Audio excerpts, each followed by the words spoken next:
Right. So, in context to the Guidewire architect role, because in the last sessions we have discussed about what Guidewire architect is all about. So, what role a Guidewire architect will play. At the same time, even we discussed about the kind of skill sets required to become a Guidewire architect, wherein we should be in a position to understand the technical designs, all that stuff, etc. Let me write down these points again so today so that you'll have an idea. So, as a guideware architect, when we wants to work as a guideware architecture, what are the skill sets? Because many people may have the may have some need, right? So they may ask like, what kind of skill sets being a guideware architect I must be possessed with. So, being a guideware architecture, when we are developing any solution with the technical team, either it can be a policy center or it can be a billing center or claims or something like. So, being a business, being a guideware architect, we have to lead the technical design first because this is a detailed explanation I'm giving you so that you will be having an idea over there. So, we have to lead the technical design of the application that we are developing. I'm talking about system designing because system designing is something which normally we do. High level designs will be created, followed by that low level designs by understanding what kind of code, right? So everything we have to be updated. We have to write the code, etc. Everything we need to update. This is where generally the technical designs is important. So that what are the code that we're writing, right? Which algorithm, right? So you need to understand what are the coding standards the technical team has to follow. Everything being a guideware architect, we must be good and familiar with. So first, leading technical design is one important thing. From the design, the next is architecture because many people have some confusion, right? So confusion like which one comes first, design or architecture. First, we design, we create a design. The next architecture comes because design of high level designs and low level designs, technical designing will be created. Next comes under architecture. Architecture can be anything, right? It can be business architecture, it can be systems architecture, it can be application architecture, it can be data. If it's a cloud application, because Guideware is a cloud application, we focuses on the cloud architecture part. So majorly, many requirements you see are transforming from old legacy systems to the new cloud application. Cloud migration is happening. So, understanding the architecture and how this can be implemented by understanding enterprise architecture. Having some knowledge over enterprise architecture framework, something like TOGAF and all, it's an additional advantage because I don't say it is mandatory, but it's an additional advantage. That's what even I'm covering in my uh, course of Guideware Architect. Okay, so because so that you will be knowing about enterprise architecture framework because functional, because there are some roles you see guideware architect functional roles are happening even, okay, because some people even asking for the functional side. So understanding about enterprise architecture is important. Next we have to guide the implementation team, okay, from the uh, implementation nothing but it can be coding, right? It can be user interface design level. So we have to lead the technical design, we have to lead the architecture. Multiple architectures matter to the point. Next, we need to focus on the implementation part. So this is one skill set being a guideware architect, one to be known with. Right, what are the different scenarios that I will explain later. Let me give you the detailed understanding about the skill set so that it will be more helpful for you to do that. Next, we need to interact with the business analyst team wherein to gathering the requirements because gathering the requirements is important so that it is easy for you to define the technical solution. Normally, there will be of two different solutions to make it very simple. One is a business solution, second is a technical solution. Business solution will be given by the business analyst team based on the business situation they have identified, the kind of problems they were facing, what kind of solution to be provided. Everything will be part of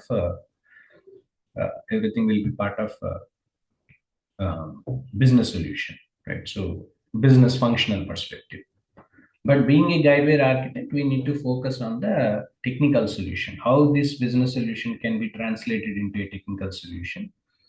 This understanding and this idea must be well aware for you being a guideware architect. This is also one of the keys. So here we have to interact with business analysts so that we'll have a detailed understanding and idea over there. This is next. Next, being a architect, we need to perform architectural assessments. Right? Architectural assessments is also one of the core important, because what kind of architecture you are going to develop, and you have to do the architectural assessments, right? So what are the changes that were happening, right? So how this can be addressed. So that sort of understanding, even being an architect, we must be good and familiar with. One more aspect is understanding about the configuration and integration, because two different things. I'm not going the detailed parts, because if I can go detailed, it takes a lot of time, but I'll make it very simple. Configuration, nothing but the customization you are doing first of its kind. Let's say we are using some old policy center application, policy administration we are using for a very long time. Now we are planning to adopt or we are planning to transform to Guideware policy center. Understanding about the configuration is important. So how this can be configured, data has to be migrated, configuration must be done. So whatever the required customizations, by understanding the business rules, government mandates, this is all something comes under the configuration part.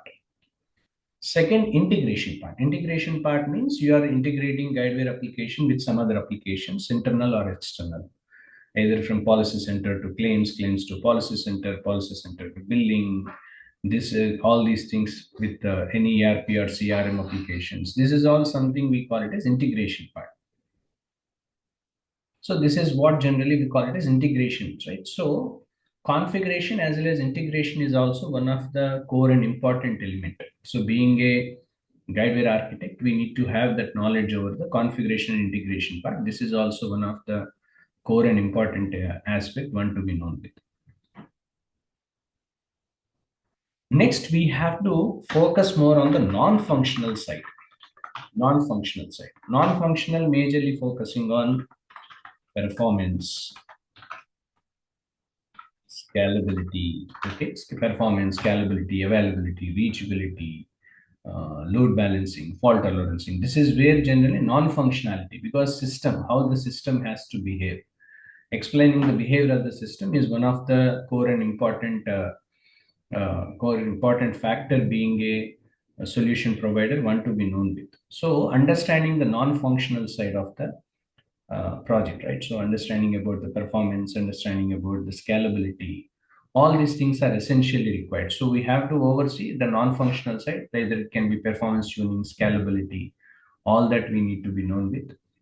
At the same time, when you talk about the integration part, as I already told you, so integrations, we can focus on the two things. One is about the system integration, we have to be focused more on.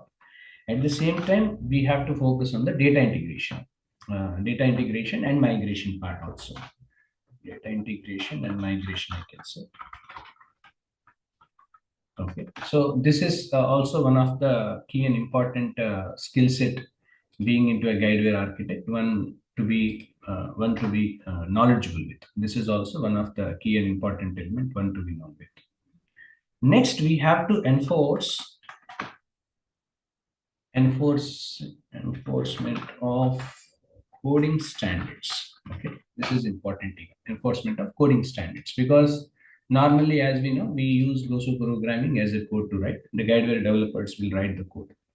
So we have to see what quality of code that was written by the development team, right? So if you want to enforce any coding standards to provide a quality code, that must be written by the development team. So that enforcement of coding standards is also one of the core and important element one to be known. Followed by this, we have to do the review part, because normally architects are coming from the technical side. I always advise them.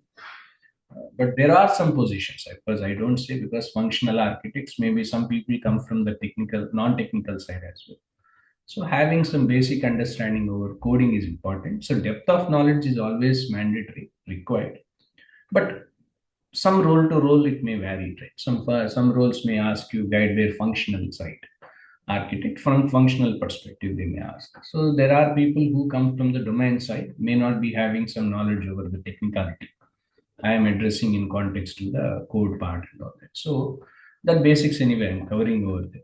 So understanding and as well as enforcing the coding standards followed by this code review, right? So whatever the code review process that we follow.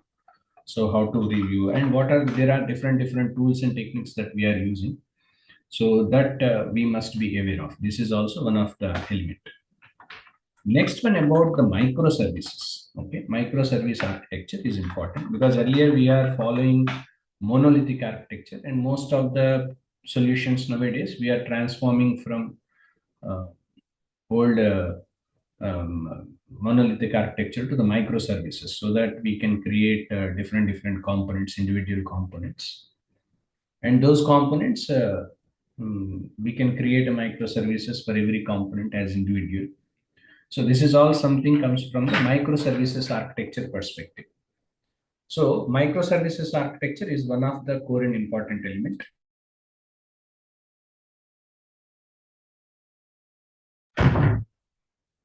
This is also important. So microservices architecture, understanding about the microservices architecture is also one of the key and important element. So sometimes we are transforming from monolithic to microservices. So understanding about the principles of microservices, how this can be implemented, this is even needed. Next, the fair amount of understanding over data modeling and database design. Okay, this is even important.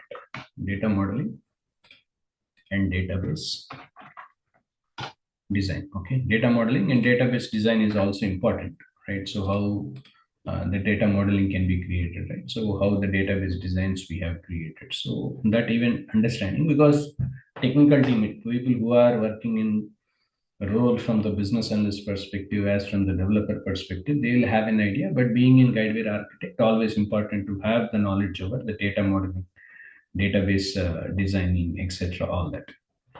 Next, we must have fair amount of knowledge over integration framework. Guidewire, I want to say that I mean to say the Guidewire integration framework. This is all something I have already covered, but still again I'm giving you the detailed explanation so that you guys will have some knowledge over. So that when you are attending the course of Guideware Architect, so that you get some idea. Okay, for that reason I'm explaining. Right, so integration framework is also important. Guideware integration framework, followed by understanding and implementation of webhooks. Right, it's not only about integration framework. For example, integration gateway also you have an idea. Integration framework followed by integration gateway as well. Framework and integration gateway is important. Next, webhooks, even implementation of webhooks are important. Yeah, design part is important, right? So we must be having some knowledge over object-oriented design. So what are the different principles we have in object-oriented design? Because we are preparing high-level designs, low-level designs, all that. So we must be knowing about object-oriented design principles and object-oriented design patterns. What are the different design patterns that we are using? So that knowledge is needed. Programming knowledge anyway, you know, right? So Java, because Java is a base platform goes to program, so that we should have some knowledge over Java virtual machine or something like SDK or enterprise edition, Java enterprise edition, or messaging services. Normally we are using now and then message queue we are using. At the same time, even JMS also messaging service we are using. And this is for Java database connectivity. This is to connect Java databases and all that. So Java database connectivity is also needed. This is also important. So when it comes to the integration point of view, here do remember this integration even majorly focusing on cloud integration, because most of now the Guidewire cloud environment is happening. Guidewire cloud integration is something which normally we are doing. So cloud integration is important even to have that knowledge, etc. All that. Next, also programming is required. Next, Apache Camel. That is even nowadays people were asking. Right? So understanding about JSON or XML files even needed. Next APIs we required. So normally we are using RESTful API or something like RESTful APIs or something like we are using. Next, even to understand workflows, business process workflows, we are using different workflows like should have some knowledge over Pega or Appian, Camunda, right? So now and then we are using Camunda workflows also. So this is also something being a guideware architect, you must be knowledgeable with. Next, understanding and implementing software architecture. Okay, understanding and implementing software architecture. We are using different tools and different standards and tools that nowadays we are using. Framework like C4 framework, right? So different frameworks we are using, and we have different tools even outside, right? So we have Star Human, Lucid Chart, Microsoft Visio, right? So we have different tools to prepare visualizations or preparing some software architectures or designs and all. So we are having that understanding. Next, diagrams also needed because major diagrams I would suggest.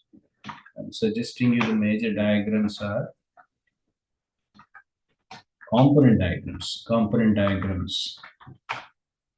and deployment diagrams. Right. So these are all important. Of course, for a developer, it is required. Class diagram, object diagram, all these are needed. For a business analyst team, it is needed to have a knowledge over use case sequence diagrams. But for us, components, what are the different components we are using and how the deployment procedure standards that we follow by involving with the deployment team or by interacting with the deployment team, etc. Everything you must be good with. Next, last but not least, I'll suggest you solution design because end of the day, you will be landed as a solution architect end of the day. So understanding over the solution architecture or solution design by there are different tools, additional tools we required, something like Cucumber or Karate or Sonar, right? So there are different tools like apart from the one which I was mentioned, but end of the day, we will be landed somewhere. If your role is a solution architect, so you will be landed under the solution design and architecture.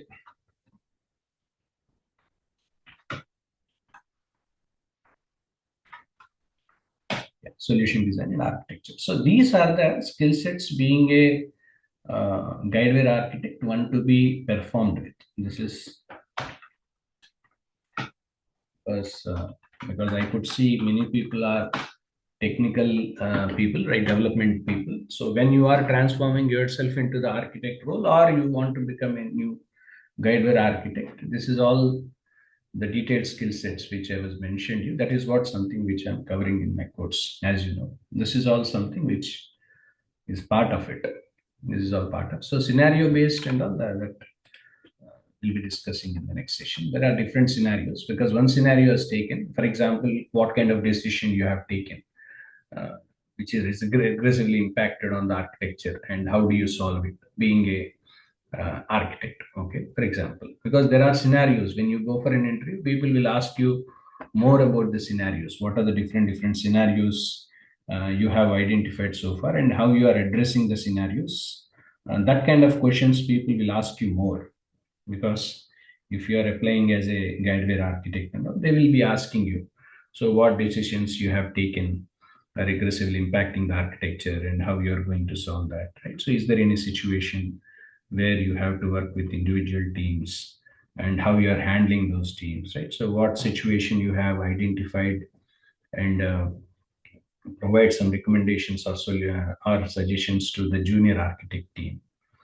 Okay, at the same time, they may be asking you different scenarios. Okay, there are many scenarios, but I'm going to explain you one scenario, each and one scenario in the coming session when you have attending. Anyway, you guys are attending the classes, right? So, guideware architect. So there I'll be explaining about the scenarios one by one. But one scenario, this scenario will start from tomorrow.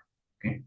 So what decision regressively impacting the architecture and being a architect, and how you're going to solve it. That I'm going to discuss in the next session.